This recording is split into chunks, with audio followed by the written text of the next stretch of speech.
Santé de la mère, santé de l'enfant.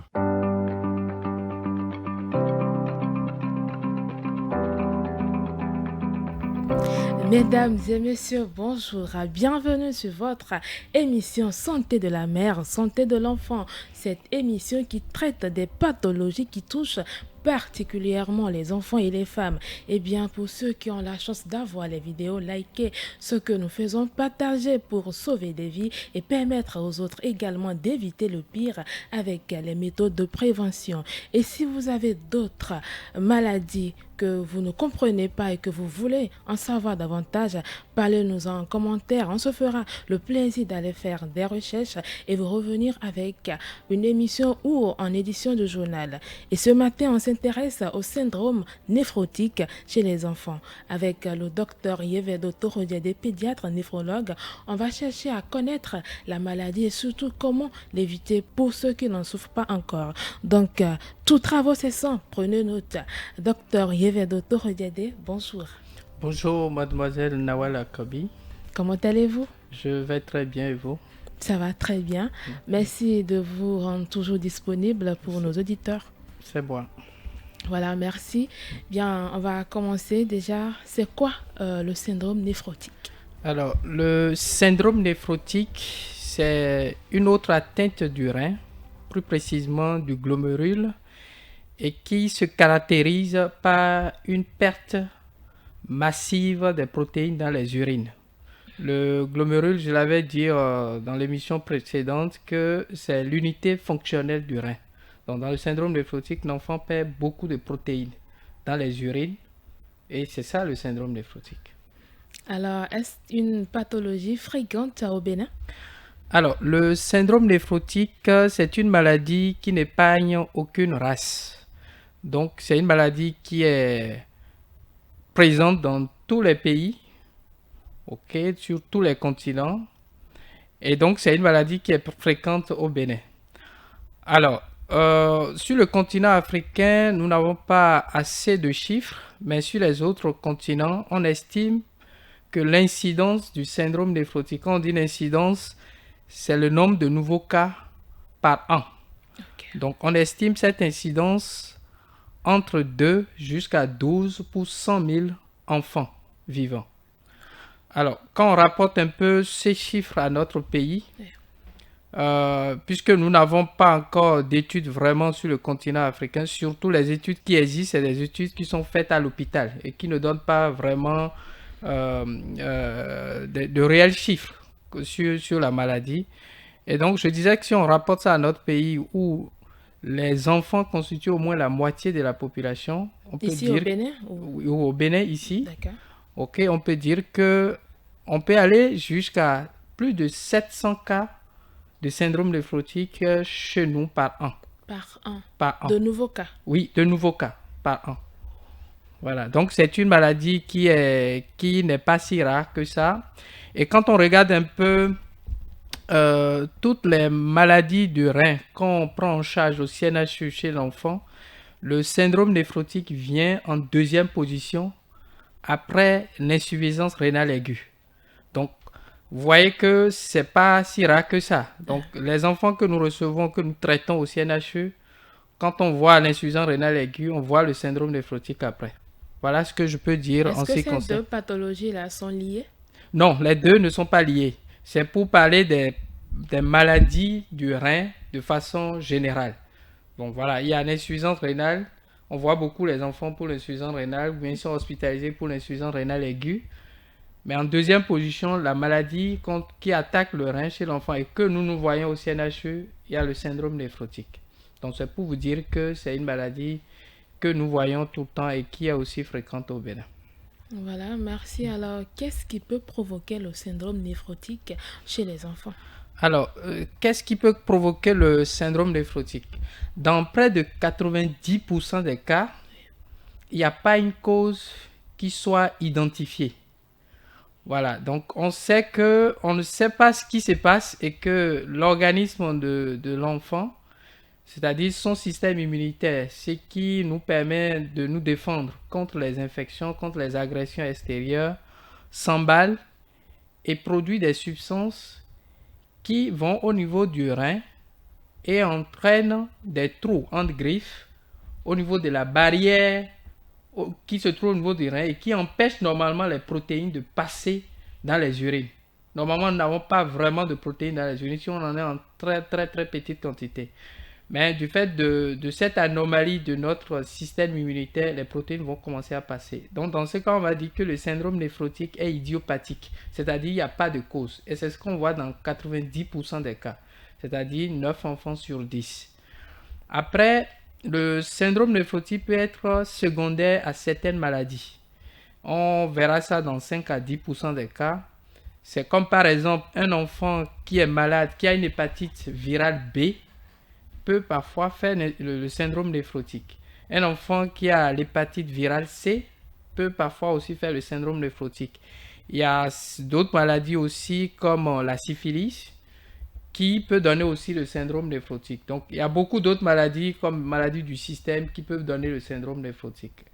Alors ça c'est le deuxième point. Troisième point, le syndrome néphrotique peut être une maladie génétique. C'est-à-dire c'est lié à une anomalie de notre gène. Voilà, le gène de notre organisme. Et ça c'est très rare. C'est très rare, on voit vraiment ça pas comme ça chez nous. C'est beaucoup plus fréquent dans un pays qu'on appelle la Finlande. Voilà, c'est beaucoup plus là-bas, on voit ça. Donc, mais c'est dans moins d'1% de cas. Et le quatrième point, c'est-à-dire le quatrième point, le syndrome néphrotique peut s'inscrire dans un syndrome de malformatif. C'est-à-dire que l'enfant a le syndrome néphrotique, mais en plus de ça, il a certaines malformations. Par exemple, il a des anomalies de différenciation sexuelle. Ça aussi, c'est rare. C'est rare. Donc, en résumé, les anomalies de différenciation sexuelle, c'est-à-dire l'enfant, on a du mal à dire que il est du sexe masculin ou féminin parce que voilà, les choses ne sont pas bien différenciées. Est-ce que vous voyez? Oui. Donc, c'est le syndrome néphrotique, en résumé, la cause n'est pas vraiment identifiée dans 90% des cas. Voilà ce que je peux dire en ce qui concerne les Alors, causes. pour le premier, si je voudrais que vous reveniez sur ça, vous avez parlé des protéines qu'on retrouve au niveau de l'urine. Vous pouvez... Oui, je disais que quand on prend nos urines, oui, nos urines, normalement, il n'y a pas de protéines dedans. Sinon, s'il y en a, c'est très, très peu. Voilà. Alors, le système immunitaire de l'enfant s'emballe et produit des substances. Bon, cette substance, jusque-là, on ne l'a pas vraiment identifiée, mais on pense que cette substance ressemble à des anticorps. Alors, qui agresse le rein. C'est-à-dire, va au niveau du rein. Normalement, au niveau du rein, il y a une barrière qui empêche les protéines de passer dans les urines. Okay. Dans les urines que le rein fabrique. Donc, cette substance, au fait, agresse cette barrière et crée en quelque sorte des trous. Et c'est ce qui permet maintenant aux protéines, principalement l'albumine, de passer cette barrière et de se retrouver en quantité massive dans les urines. Et c'est ça qui provoque maintenant le syndrome. Et c'est ça qui sera la base du syndrome néphrotique. Comme je l'ai dit dans la définition, oui, c'est une fuite massive des protéines dans les urines. C'est ça le syndrome néphrotique. D'accord. Oui. Alors, comment se manifeste le syndrome néphrotique chez les enfants? Alors, le maître symptôme, sinon le principal symptôme du syndrome néphrotique, ce sont les œdèmes, le gonflement. Le gonflement. Alors, l'enfant, quand ça commence, il commence à perdre des protéines dans les urines. Les protéines qu'il perd dans les urines, la conséquence, c'est que ça va diminuer dans le sang. Parce que ces protéines, normalement, restent dans le sang. Et comme il en perd beaucoup dans les urines, donc ça va diminuer dans le sang. Et parce que les protéines vont diminuer dans le sang, l'eau, normalement, qui devrait rester à l'intérieur des vaisseaux et circuler dans le sang, passe dans les tissus.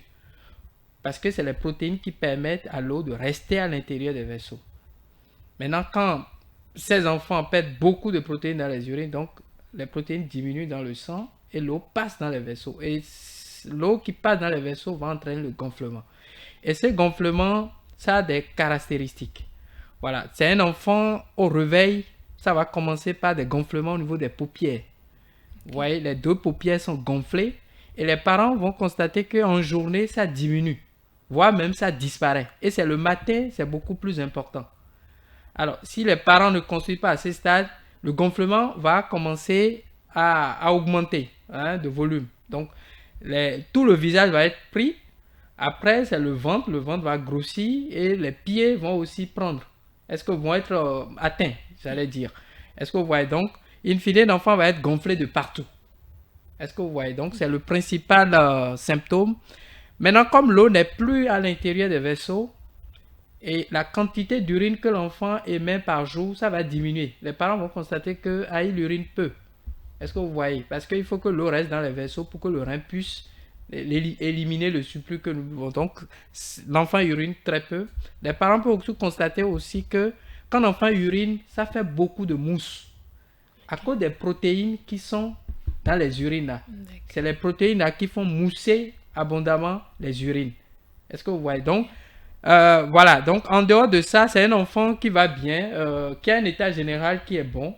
Il n'a pas de fièvre, il peut faire ses activités, il n'a aucun problème. Donc, c'est principalement cet œdème-là, ces gonflements que nous avons. Et quand on a ça, il faut faire des analyses sur les urines et dans le sang. Donc, dans le sang, on voit que le taux d'albumine, le taux de protéines va être bas. Et dans les urines, ces protéines vont être très élevées. Et là, le diagnostic est retenu. On dit que l'enfant a un syndrome néphrotique. Voilà, et quelles sont les complications du syndrome néphrotique chez l'enfant? Alors, les complications du syndrome néphrotique, il faut les distinguer en complications aiguës et des complications chroniques. Okay. Alors, dans les complications aiguës, il y a 4 principales complications. Il en existe 4. La première complication, c'est, je viens de parler de ça tout à l'heure, donc c'est le gonflement généralisé. Vous voyez, l'enfant est bouffi de partout, le ventre est proéminent, il a des œdèmes partout. Est-ce que vous voyez ces œdèmes, j'avais oublié de le dire, vous voyez, c'est des œdèmes qui gardent le pli du drap. Et il se couche le matin, quand il se lève, vous voyez le pli du drap sur son corps. Ou quand vous essayez de presser un peu ces œdèmes-là, vous y laissez votre empreinte du doigt. Okay. Est-ce que vous voyez? Donc, la première complication, c'est ça. C'est le gonflement qui gêne. Un enfant n'est pas bien parce qu'il est gonflé de partout. Parfois, il a du mal à marcher parce que ça peut rentrer aussi entre griffes dans les testicules. Et la peau des testicules est aussi gonflée. Ça peut descendre et donner ce qu'on appelle l'hydrocèle.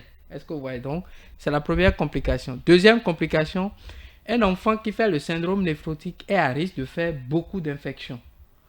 Est-ce que vous voyez? Donc, les enfants peuvent faire des infections graves. Toujours au niveau des complications aiguës. Toujours au niveau des complications aiguës. Donc, des infections graves parce que l'enfant, en perdant beaucoup de protéines, perd aussi beaucoup d'anticorps.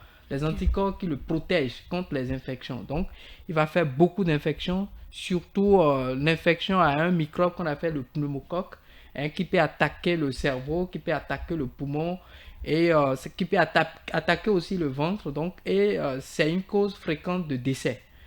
Troisième complication aiguë, c'est les thromboses, c'est-à-dire le syndrome néphrotique favorise la formation des caillots qui peuvent boucher les vaisseaux chez l'enfant. Et donc, l'enfant qui a le syndrome néphrotique peut faire ce qu'on appelle par exemple l'embolie pulmonaire. L'embolie pulmonaire, c'est-à-dire c'est un caillot qui se forme, qui va au niveau, qui bouche les vaisseaux des poumons. Et c'est grave. Il aura du mal à respirer, il a mal au niveau du poumon. Si on ne fait pas vite, il peut mourir.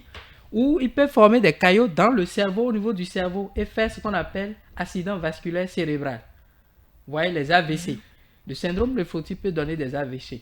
Donc, les caillots peuvent se former dans tous les vaisseaux, dans tout l'organisme.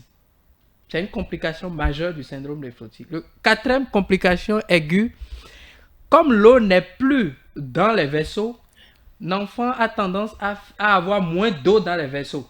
On dit qu'il est en hypovolémie, c'est-à-dire qu'il manque beaucoup d'eau. Lui, il est gonflé de partout, mais cette eau qui a entraîné le gonflement ne se trouve pas dans les vaisseaux, se trouve dans les tissus. Et lui, il est en manque.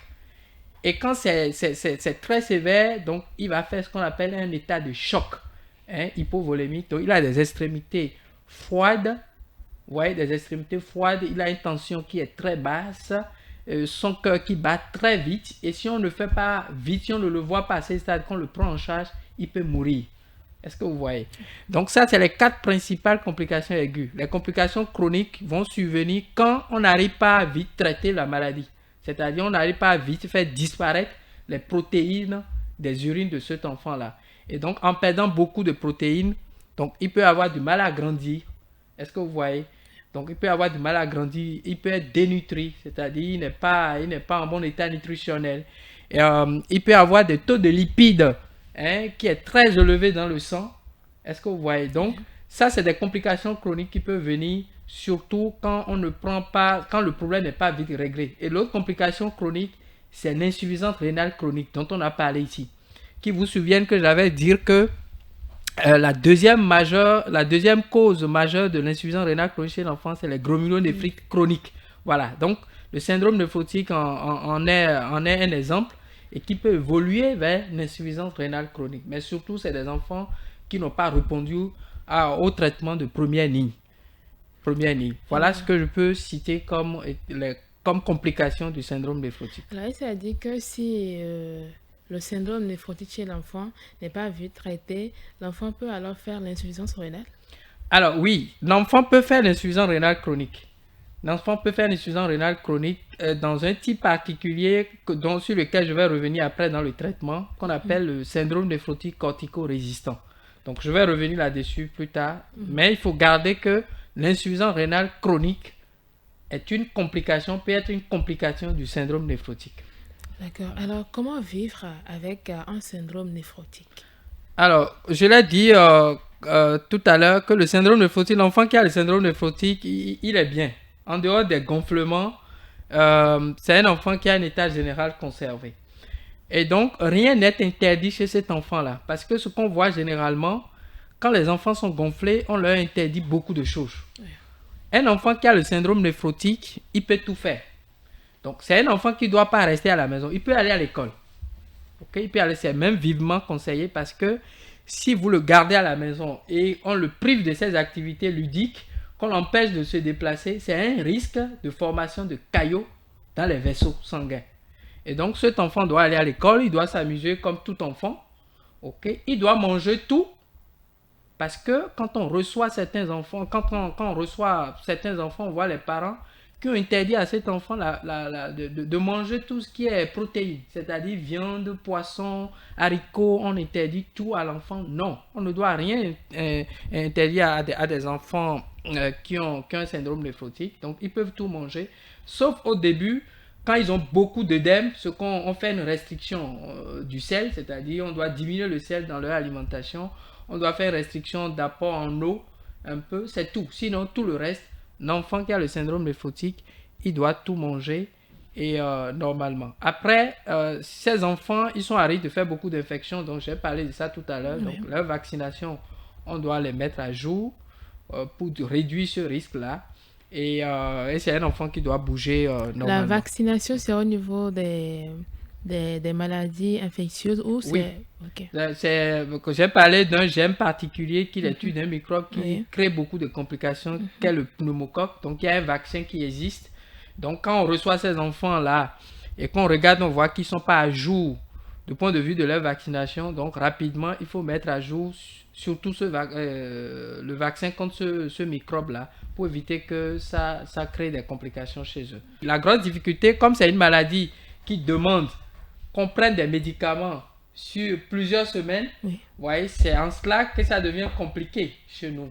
Vous voyez, donc c'est ça la complication parce que c'est pas facile chez nous de prendre le médicament sur plusieurs semaines. Donc, surtout la prise en charge des maladies chroniques chez nous, ça pose vraiment un problème. Donc, les parents au début, surtout, quand on donne 2, 3 fois et qu'on voit que les œdèmes ont disparu, on pense que l'enfant est guéri. Et puis, on a tendance à abandonner le traitement. Et je suis aussi, c'est pas facile pour les enfants de boire les médicaments tous les jours. Et c'est à ce niveau que c'est un peu compliqué pour les enfants, pour les parents.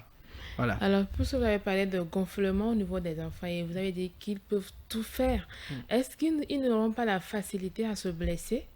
Non, pas du tout.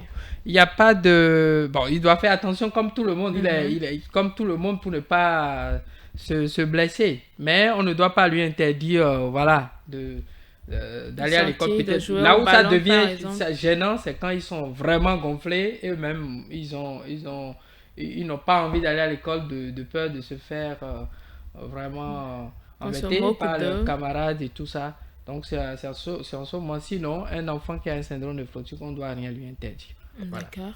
Alors, comment on peut prévenir le syndrome néphrotique quand il est difficile même de savoir quelles en sont les causes? Exactement, Oui. exactement. Vous avez bien vu. Parce que dans 90% des cas, il n'y a pas une cause qu'on incrimine directement. Donc, c'est des hypothèses. Voilà. Qu'on pense que c'est une maladie du fait d'une anomalie qui survient de notre système immunitaire. Donc, vous voyez qu'à ce titre, c'est difficile de dire, voilà comment il faut prévenir ça. Mais pour les autres cas, j'ai parlé de l'hépatite B. Oui. Vous voyez par exemple, donc un enfant, il faut que ses vaccins soient à jour vis-à-vis de l'hépatite B.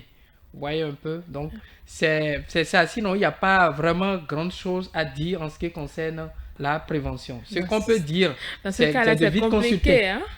Pardon? C'est compliqué. Oui, c'est de vite consulter parce que c'est ça le plus important. C'est de vite consulter dès le début des symptômes.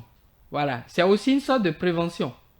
Est-ce que vous voyez? Oui. Donc, c'est de vite consulter. Le fait d'aller vite consulter, c'est aussi une sorte de prévention. Donc, mon enfant est gonflé, il faut aller rapidement consulter. Parce que souvent, ce qu'on voit, les parents, ben, ils donnent des tisanes. Vous savez qu'il y a beaucoup de tisanes qui font uriner, Oui. qui font disparaître beaucoup d'œdèmes. Est-ce que vous voyez? Donc, ils donnent cette tisane-là à ses enfants, les œdèmes disparaissent et ils pensent que l'enfant est complètement guéri de sa maladie. Alors que la maladie continue d'évoluer. Et c'est souvent ces cas-là qu'on retrouve après en insuffisance rénale chronique terminale. Est-ce que vous voyez? Oui. Donc, dans la majeure de cas, quand on regarde tous les enfants qu'on voit pour maladie rénale chronique chez nous, ce sont eux. Voilà, il a eu des œdèmes il y a 1 an, il y a 2 ans. On lui a donné des tisanes pour faire disparaître les œdèmes. Et on pense que l'enfant est guéri. Non, il n'est pas guéri.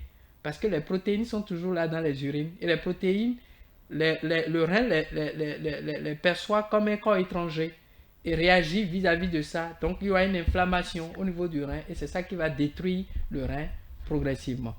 Voilà. D'accord, on va passer maintenant au traitement. Quel traitement suivre pour le syndrome néphrotique chez l'enfant? Alors, le traitement, je peux dire déjà que le syndrome néphrotique, ce n'est pas une fatalité. Donc, il y a un traitement qui existe. Oui. Même si nous n'avons pas tous les médicaments pour certains types de syndrome néphrotique et qu'il faut les commander à l'extérieur. Donc, c'est une maladie qui est traitable. Voilà, il y a des compétences qui existent pour les prendre en charge. Alors, quand on diagnostique le syndrome néphrotique chez un enfant, la première ligne de traitement utilise les corticoïdes.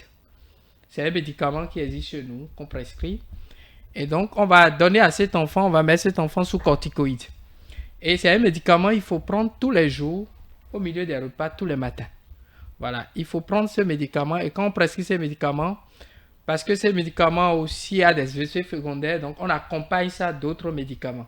Par exemple, l'enfant qui prend des corticoïdes, on doit faire une supplémentation en vitamine D. Donc, on lui apporte de la vitamine D. C'est un enfant qui doit manger des aliments riches en calcium, tout ce qui est produit laitier. Donc, on recommande qu'ils prennent au moins 3 produits laitiers par jour. Et quand on voit que un parent ne peut pas y faire face, donc on est obligé parfois de faire une supplémentation en calcium, c'est-à-dire de prescrire du calcium que l'enfant peut prendre.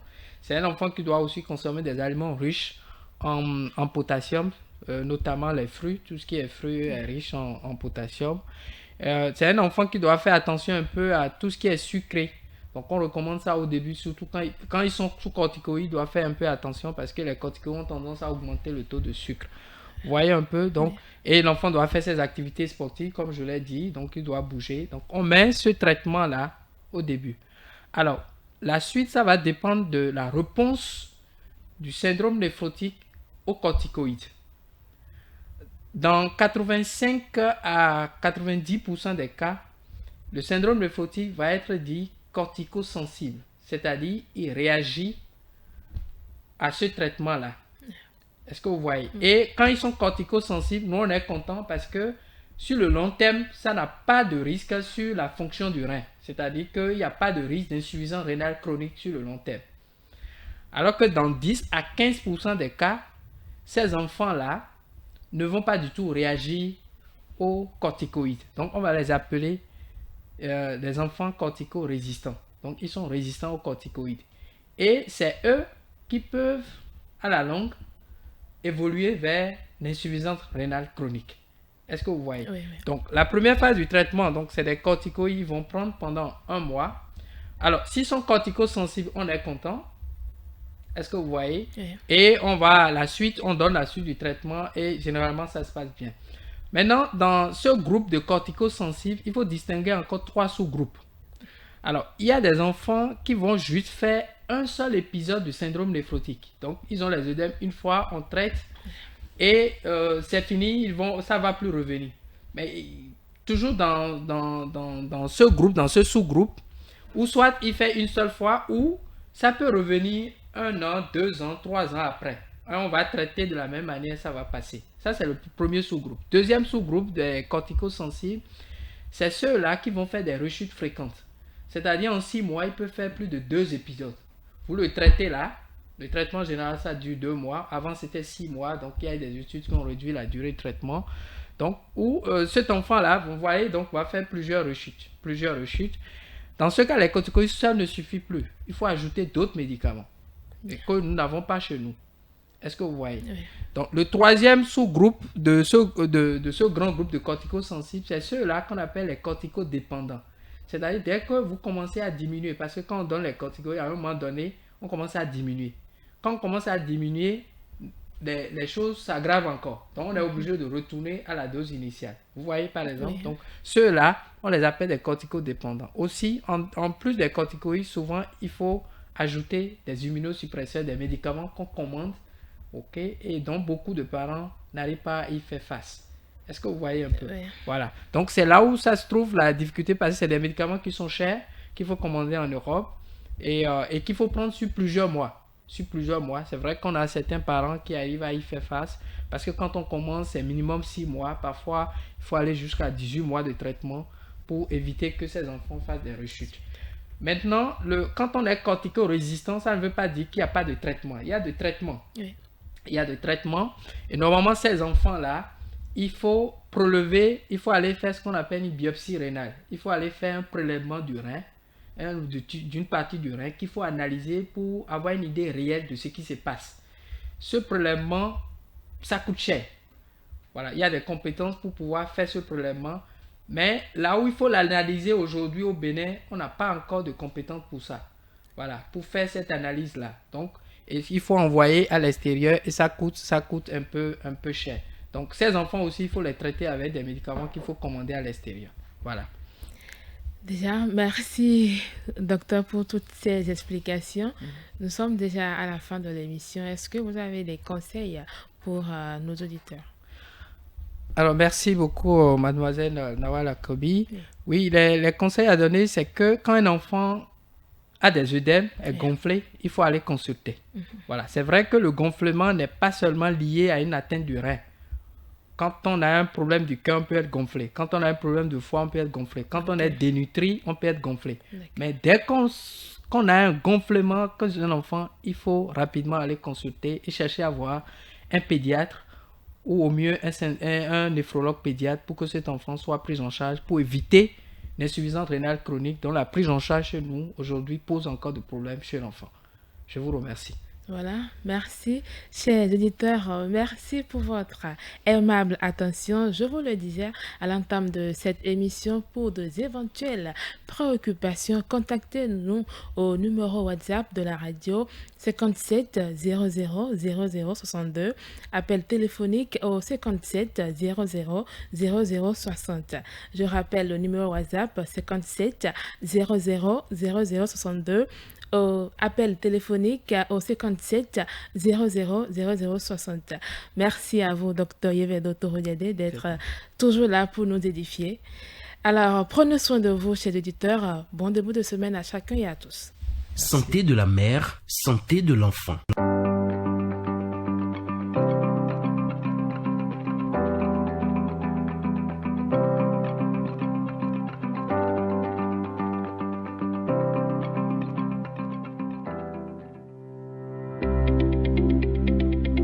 Vous souhaitez communiquer sur Radio Afrique Santé? Vous organisez un événement? Nous vous accompagnons.